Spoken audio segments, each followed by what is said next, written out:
Good morning mga carouser. Meron tayong isang carouser na nagtanong regarding sa condition ng ating 78 na burkit. Hindi pa daw low buy. Ito mga guys is nasa roughly around 6 months na after natin siya ma-build sa process at procedure na ginawa ko. Papaandarin natin siya.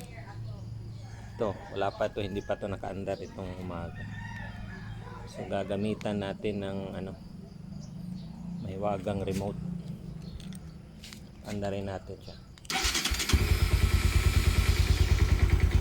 So ayan siya.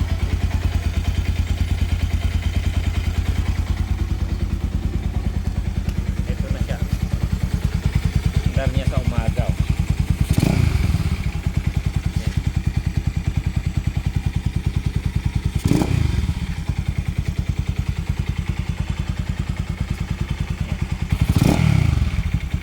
Yan ang 78 natin as of January 20.